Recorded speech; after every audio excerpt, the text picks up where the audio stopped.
Again, we want to welcome you to the 2015 Pinnacle Being Beautiful Charity Awards Gala. My name is Cameron Washington.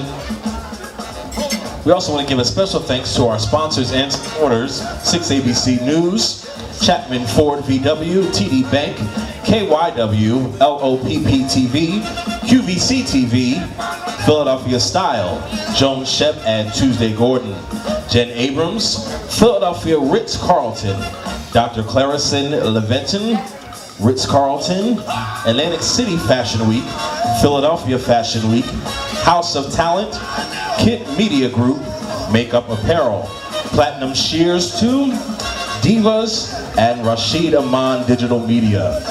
Again, we'll be beginning our program in just a few minutes. We're going to ask that everyone would take their seats. Thank you. It is my pleasure to introduce to you your host for the evening from 6ABC News, please welcome Shirleen Allicot. As he just said, I'm the co-anchor at 6ABC. I do the 4 p.m. and the 10 p.m. news, and I am so happy to be a part of this event this year. You are in for a wonderful treat tonight. We have a night full of inspiration, fashion, and live musical performances, all for a great cause to support the Being Beautiful Foundation for foster children. The Pinnacle Awards is an annual event which recognizes and honors individuals who were raised in foster care, who succeeded against the odds to become highly successful in life. This evening, we have the privilege of presenting and honoring a man who represents the best of these stories. Mr. Steve Pemberton is the Vice President of Diversity for the Walgreens Corporation, a company that last year did $76 billion in sales and is the first person in their 110-year history to hold this position. Steve was raised in foster care and faced seemingly insurmountable challenges that could have ultimately cost him his life. You'd never know that by looking at him. Despite these challenges, Steve found the hope, determination, and strength to navigate his way from tragedy to triumph. Steve chronicles his amazing journey in his book called A Chance in the World, An Orphan Boy, Mysterious Past, and How He Found a Place Called Home. Such a gripping, moving story, and you find yourself angry in a lot of moments of listening to his story. And then you have this feeling of hope that encompasses your body because he is a living tribute to that. So ladies and gentlemen, it is my distinct honor to present to you Mr. Steve Pemberton. Thank God you stopped that video because I did not want to see that again. In fact, I teased my wife Tanya, who's there. Tanya, can you wave to? I'm going to talk a little bit more about her. But I leaned over to her and I said, I really don't like that video. She loves it, which is why it's there. And so she and Valerie have formed a wonderful friendship, though they met for the first time just a few minutes ago. So I am up against a force of nature in the two of them. So I'm just along for the ride, and then some. You know, I can't tell you how honored I am, and not just because the circumstances that have you being honored require you to say so. I mean that in the purest sense of the word. I like all of us, I'm really busy, have a lot of requests and demands and asks, as we all do. But somehow, Valerie, I'm sure she'll tell us at some point how you connected to Tanya. But I remember Tanya calling me and saying, we're going to Philadelphia. And she knows probably the best way to manage me is to actually suggest something to me, because if you tell me to do something, I don't listen the first time. One of my many character flaws. But she said, we're going to Philadelphia because there's just something very magical that's unfolding there. And you need to be a part of it.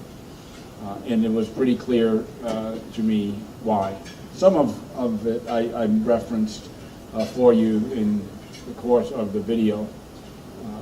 And yet there's so many more dimensions to the story, to my story. To be honest with you, I wrote the book largely because my son asked me where was my mother and father, and his disappointment at not understanding and not knowing and realizing that I was going to have to get this down. But I also knew that I had to write it for a lot of other people too, because the mayor was exactly right. There are a lot of us who have endured and struggled and taken on the challenges of our time, but in this particular generation, we seemingly think that we ought to take those victories that the universe has given us and God has given us, and that we ought to retreat and keep them to ourselves. We've descended into this politic, it seems to me, of this almost voluntary segregation, these edited lives that you see in social media, where we only show just a little bit of ourselves, but not our entirety. Had I read a story like mine at 11, 12, 13 years old, well, it would have only affirmed that which I had already suspected, that it wasn't always going to be this way, and that ultimately I was going to live a different life, very different than the prediction that was made of me, for me, that I didn't have a chance in the world. That was said of me at 1.5 years old, because those entrusted with my care looked at my mother, who was losing a battle with alcoholism, and looked at how fractured that family was. And in that person's view, their limited view, they said, this is not possible. You can't overcome this. And though he's just a boy, it's too late for him. Imagine that, 1.5 years old, being said that, being told that. I didn't hear that. You know, I always knew by the way people looked at me, whether you smiled at me, whether you used my name. And so after a while, I came to know who was with me and who was not. And by and large, I could tell at a single glance. So if I made eye contact with you and you looked away from me, and if you looked away from me in pity, what I said was you would not help me, because you were too busy looking at the circumstances of my life that you could never see the possibilities. My mind's eye, I was a fighting detective. So I was fighting against this foster family that took me in for money, who won awards because they were able to disguise the way that they dealt with the 39 foster children that would come in and out of their home. They were able to disguise this. And so I used to walk past the walls in the house and see these awards and really feeling that I'm up against a force here. And that, well, how in the world am I going to beat this? And at the same time, I'm the detective because I'm trying to find out, well, what's happened to my mother and father, and how is it that I am sitting here as a black boy with a blonde afro, of light complexion, blue eyes, and a Polish last name of Klakowicz. You know, so every day people get asked now, what are you? And where do you come from? And why do you look like that? And the answer, my entire life, was I don't know. Because I didn't know. So I was called a lot of things: broken, ugly, beyond repair, beyond hope. And all these years later, I'm still trying to figure out the ugly part. Hey, look, I know those of you in the back of the room can't see, but you just have to take the word of the people up front. But no child is ugly, and no child is broken, and no child is beyond repair. My secret weapon was that I loved to read. So I would pour myself into childhood stories. I envisioned myself as a character in those stories. I saw their family lives. And so I became part of their families because I didn't have that family around me. And that love of learning, that love of reading actually became a secret weapon for me. So I poured my pain into my pen, and that pen became my passion and allowed me to create what you so desperately need in the middle of a great adversity. You need a different vision than the one that you have inherited. And so like many of you, I just inherited a darkness that I didn't ask for, that I didn't create, but I was responsible for. I wanted the responsibility to change this inherited story. I was the rock that was going to break the wave after wave after wave of dysfunction that had cost me a childhood. I thought I was strong enough. I thought I was man enough. And that resilience, that survivor skill set, it gave me a skill set, exactly that I still have to this day. And that's something that we miss when we talk about children aging out of the foster care system, or children in foster care. We've kind of romanticized this, not realizing that every year 25,000 young people age out of the foster care system after going through multiple placements, cast off into society. with very, very little in the way of skills, resources, and support. And we don't, as a nation, ask for what is going to happen to them. We are too caught up in this culture of me, too interested in what color is the dress, and whether or not the football was inflated, or what people are wearing at some celebrity gala, as if I care. I wish they had a don't care button on social media sites, to be honest with you. It's my reaction to a lot of things. I want to know whether or not you're doing what Valerie is doing, whether or not you're standing in the gap of an inherited difficulty that someone didn't ask for. So to the young people here who too may have been looked at as I perhaps once was, beyond hope, beyond possibility. Nearly everyone who made that prediction about me got it wrong. They got it wrong. They all had more degrees and they were educated. These were people who were supposed to know better, but they failed miserably, largely because they looked at me through their own lens and not through my own. This first was apparent to me when 2 days after Christmas, I finally managed to escape this foster home that I'd been in for 12 years that had stripped me of everything. And I called the only person that I can call, a teacher who I overheard say something really nice about me one time. And I went to live with him for my last year of high school. And one of the first things he does when he sees how much I am reading is he says, we're going to enroll you in advanced placement English. Now that was for the smart kids in the school. And so I said, well, Mr. Sykes, you know, that's for the smart kids. That's not for me. And he says, well, why don't we just enroll you and let's see what happens. The first day we walk into the class, I joined midway through the semester. And when I look at what we're reading, what the class is already reading, they're reading Paradise Lost by Milton. But I had read that. And then the next week, they were reading Othello by Shakespeare, and I had read that too. And then we were going to read Great Expectations by Dickens, and I had read that too. So after a while, I realized that I was asking the wrong question. The question wasn't whether or not I could hang with them. The question was whether or not they could hang with me. This idea somehow that the resilience that you endured is worthy of pity, that too is wrong. And it never stopped. When I decided that I wanted to go to college, I was told it wasn't possible. And when I finally got accepted, I was told I couldn't afford it. And then I wouldn't graduate. And you can't quite possibly be a husband.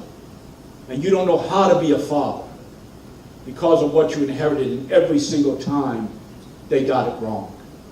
And they got it wrong because they didn't realize what was at stake. That I cannot, even now, I can't get this wrong. I'm the rock that has to break something. My mother and father would not have wanted the life that unfolded for me, but that's what unfolded. And I'm sure in their own way, as much as they could have, they loved me. Those who tried in turn to love them were broken against their difficulty. And yet, I'd gotten over that period of time where I was angry at them. And now, I'm in a completely different place. And I'm trying to, as best I can, whatever way I can, I'm trying to bring peace to their life by the way in which I live mine.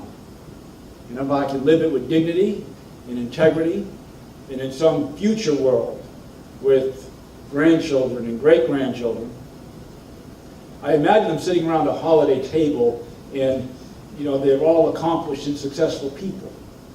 And they're going to say, well, you know, how did this Pemberton family become so great? When did things change?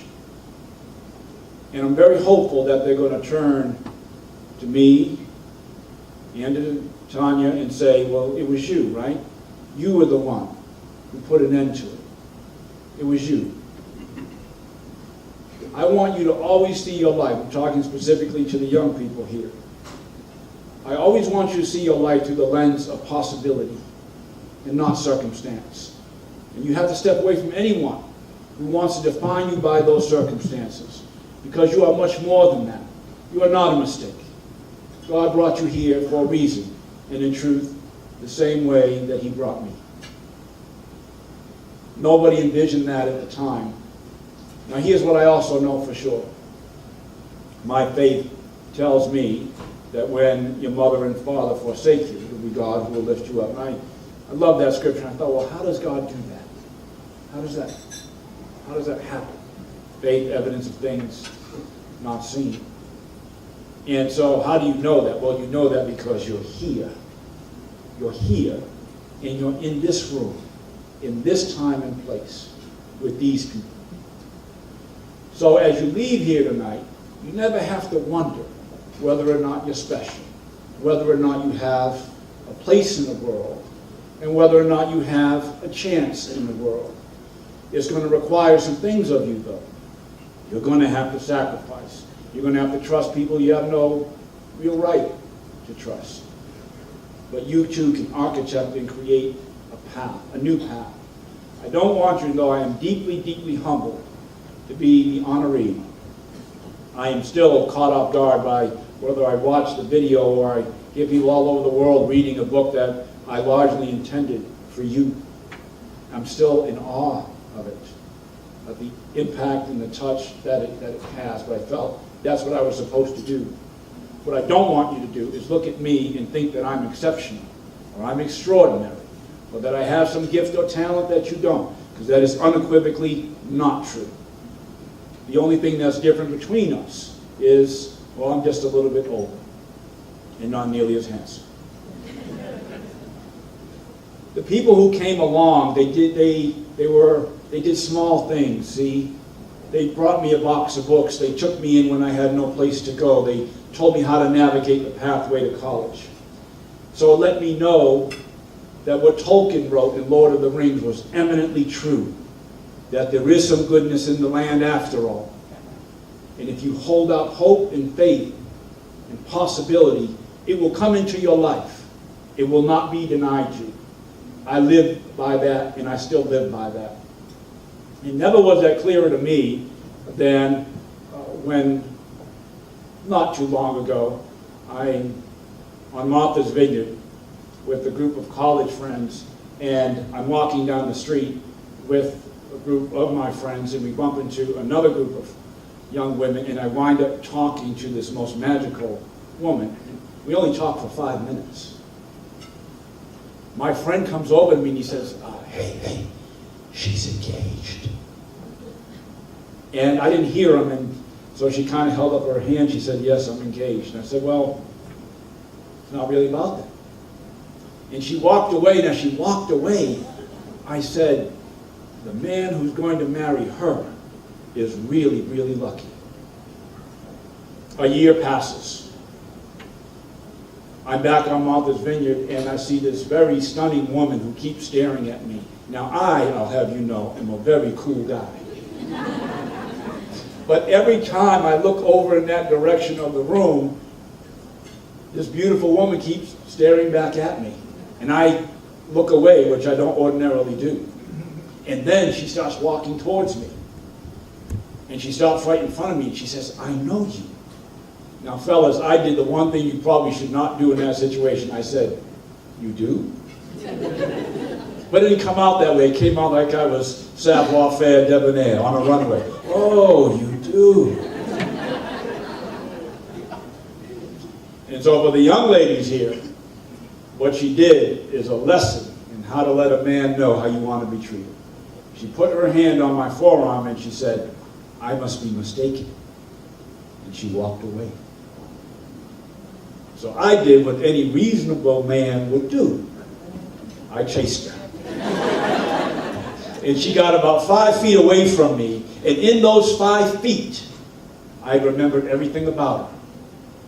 I said, we met last year. Your name is Tanya. Your friends call you T. When we met, we were standing across the street from the ice cream shop. You were standing to my left. You had on blue shorts and a yellow sweatshirt. Your hair was pulled back. I think you had braces at the time. You're from New Jersey.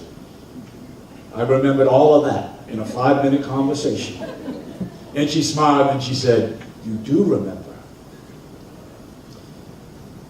24 hours later, her friends are upset with me because I'm blowing up the girl's vacation, but I know I have met somebody magical.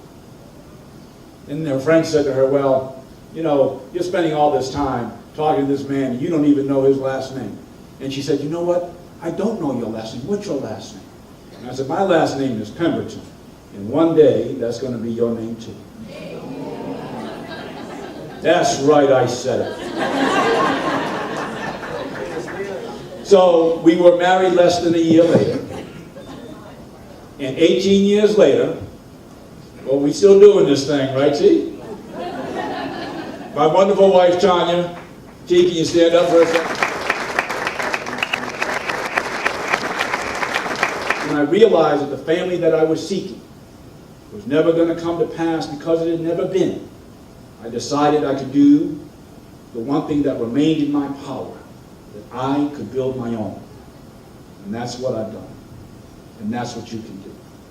Now the truth is, I'm never going to know home in the traditional way that you know home. I don't know what it's like to have a mother's love and a father's love. And you ask me where I'm from, I have to think about it. Because I'm not from a place, and not even really from a people, if that makes sense to you. So for me, I find home and spirit and family in the people and spirits that I meet. And I recognize them immediately, much like I recognized it when I met Tanya.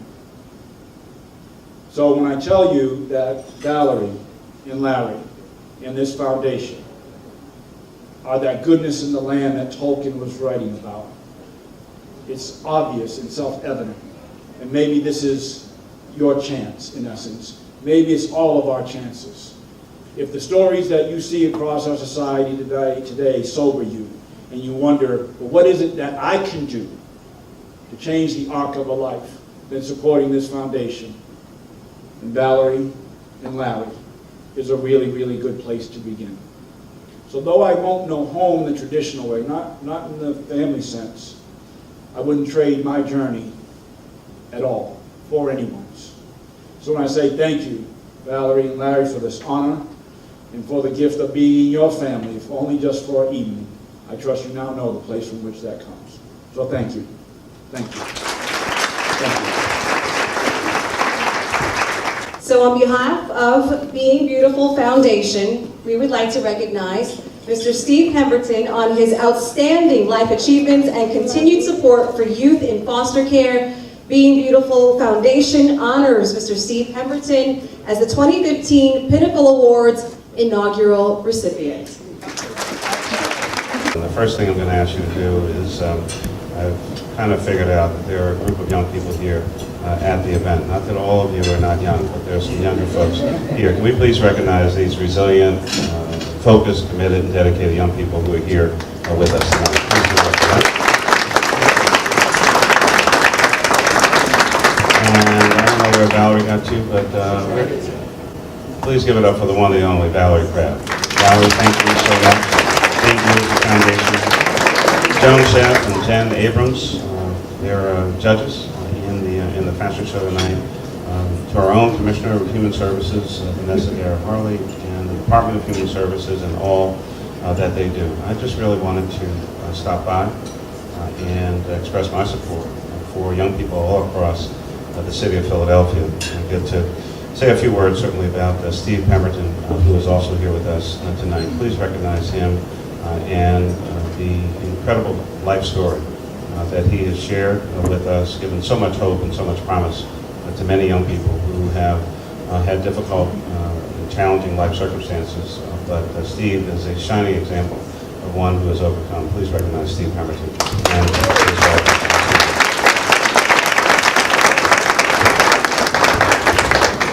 And as they say, life is often not fair, and everyone does not start off the race of life actually in the same position for whatever reason. As they say, it is what it is. The question is, what do you make of it?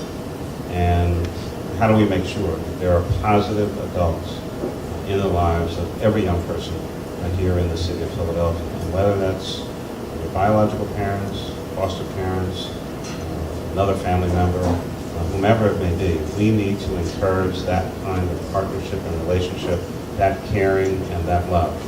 That's what helps to make someone successful, when they know they have a strong support system with them and behind them. And the stories that I hear, the things that folks at the DHS, the Department of Human Services share, things that we hear that happen to young people. It is their resilience, it is their focus, it is their commitment, and having a caring adult in their life is what often is the difference between, in some instances, literally, life and death.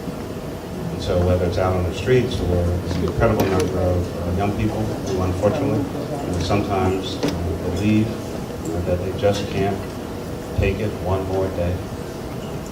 The unspoken issues about suicide with young people in Philadelphia, in Pennsylvania, across the United States of America. We can actually do something about these life conditions. It certainly starts with a loving, caring family, but also parents often fill in, of course, where some have been left behind. And Commissioner, I just saw the Commissioner come in, some of the work that we've been doing with our foster parents and trying to keep children safe. The Department of Human Services is a public safety agency. They may not wear uniforms, they don't necessarily have badges, and all the things that a police officer or a firefighter may have, but they keep children safe. And they make sure that they're with loving, caring adults. And sometimes, they have to use the maximum of their authority and remove children from a very difficult or even dangerous circumstance. And they have to do that at 1 o'clock in the afternoon or 1 o'clock in the morning in some of the toughest neighborhoods in the city of Philadelphia, but they persist on.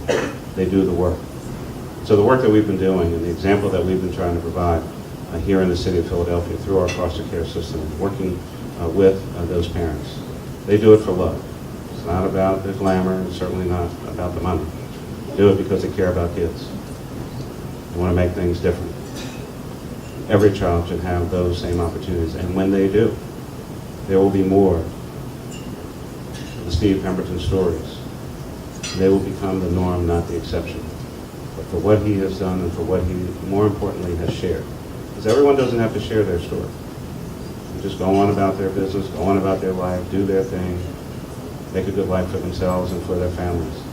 So it takes a lot of courage, it takes a lot of strength, it takes a lot of focus, dedication, and commitment to share your story.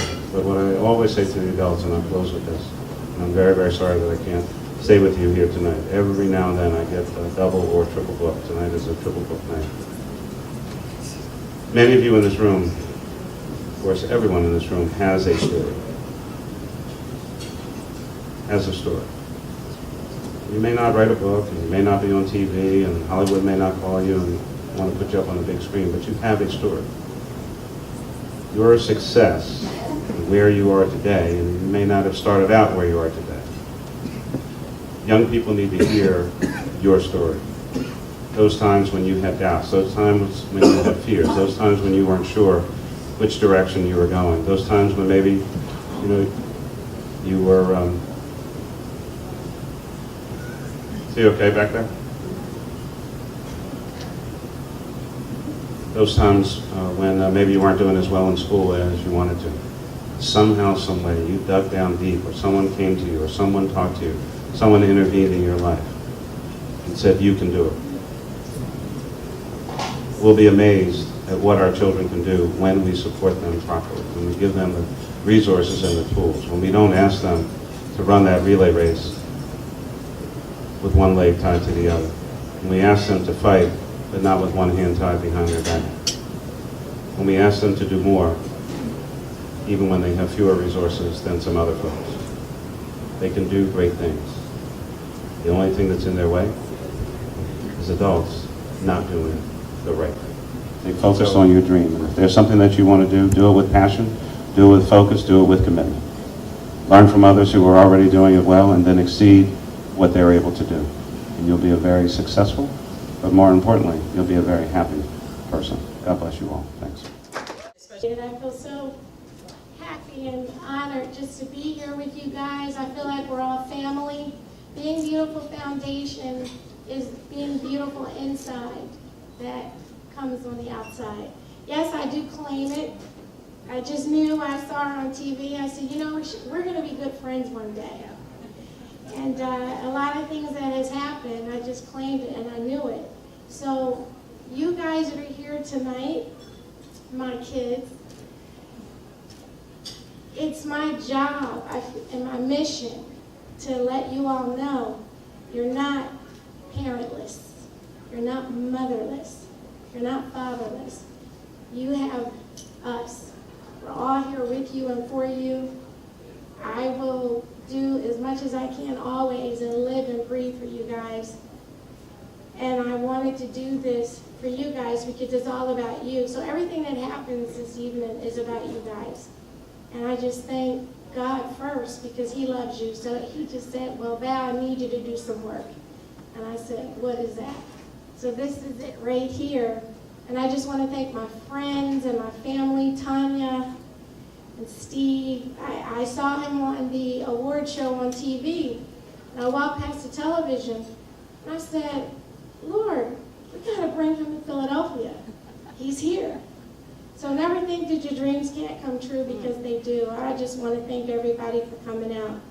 And my two angels here, Larry and I are looking to open up a girls' foster group home and boys' foster group home. It's just going to get bigger and bigger and bigger and bigger.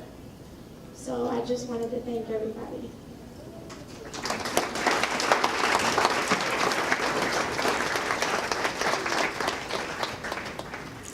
I just want to say thank you to everyone that's been helping my mom out. It's great because when I first came, I asked her how we can help everyone else, you know, all the other kids that I met when I was in foster care. I felt bad that even though I was so happy I was with a great family, I still felt very bad for them. And she said, you know, don't worry about it, we're going to get it together. And now here it is, and I'm just like, I'm shocked, and I'm so happy that everyone has been helping my mom out. And the first time I met my mom, I wouldn't look at her or talk to her, and I thought she was just going to read my files and then never call again or anything, but she already had her heart set on me before she even met me. And I'm just so thankful for her because she's mentored me through life so much. And I came into her house, I was diagnosed with depression, anxiety, and they had me on all these medications. And she took me off those medications. She said, there's nothing wrong with you, all you need is love. And she's helped me so much. Is it weird? Okay.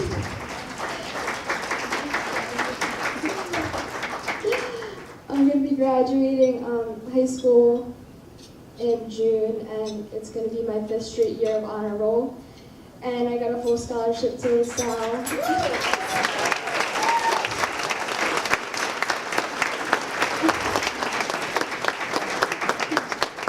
I'm going to be studying to become a trauma surgeon, and I couldn't have done any of this without my beautiful mother helping me, because I don't know where I would have been right now if she didn't take me in. I don't even know. And I just want to thank my brothers that are here, Aaron and Andre, for being accepting of me when I came in. If you guys could stand up. Come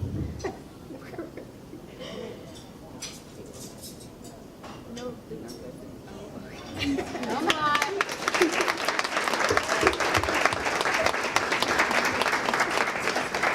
Yeah, so thank everyone.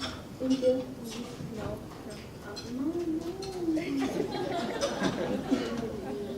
Special thank you to Steve for sharing his story, an inspirational one that it was. At the Department of Human Services here in Philadelphia, we are very fortunate because we see many of our young people who overcome some major obstacles and go on and lead happy and productive lives. But far too many of them are not so fortunate. And those who are least likely to achieve positive outcomes are those youth who don't have a caring adult in their lives, who are living in institutional settings, and who ultimately age out of the system without permanency, family connections, or connections with a caring adult. I often say, who are they going to be able to call in the midnight hour? Because that's the time that it matters most, is when you're really feeling bad, who can you connect with? So that's why DHS has undertaken a concerted effort. We call it All Roads Lead Home, to ensure that every youth in our care grows up in a stable and loving, nurturing environment in a family-like setting, Since we have begun that campaign, we've made considerable progress, drastically reducing the number of kids in congregate care, which means group homes or institutional settings. We started at around 23%, we're now down to 14%, but we still have a long way to go. But in order for us to achieve that goal, we are in desperate need of what we call resource parents or foster parents, better known also as kinship in some instances. So what we're really looking for is some people who are willing to open their hearts and their homes to some young people that are in placement. In particular, we have an urgent need for families who are willing to step out and foster an older youth.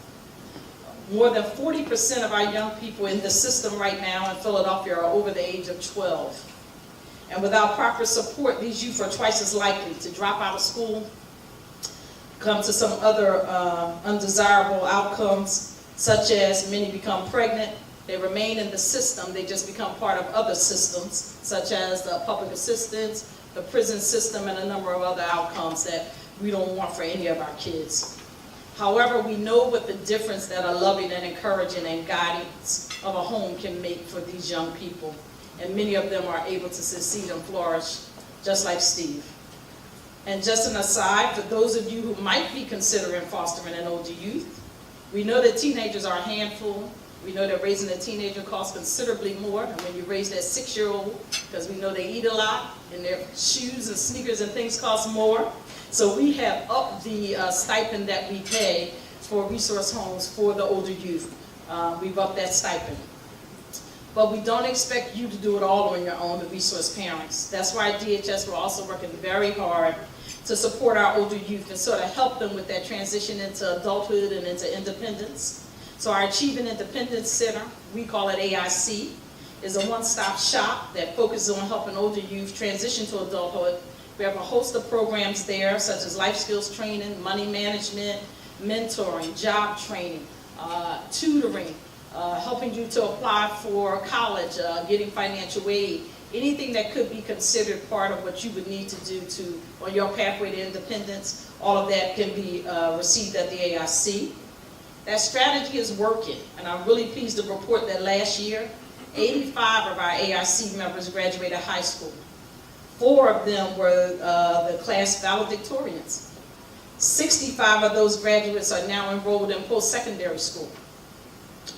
So for those of you who would like to help us by supporting the youth in care, but aren't able to take on the commitment of being a foster parent, because we understand that's not for everybody. There are other ways that you can help, such as being a mentor. We are in real need of some mentors as well for some young people, because we know the difference that just one caring adult can sometimes make in a young person's life. And let me give you an example of what I'm talking about.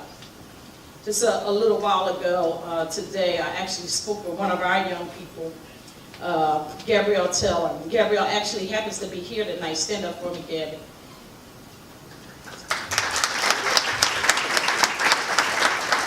So Gabrielle just graduated from Temple University last Thursday.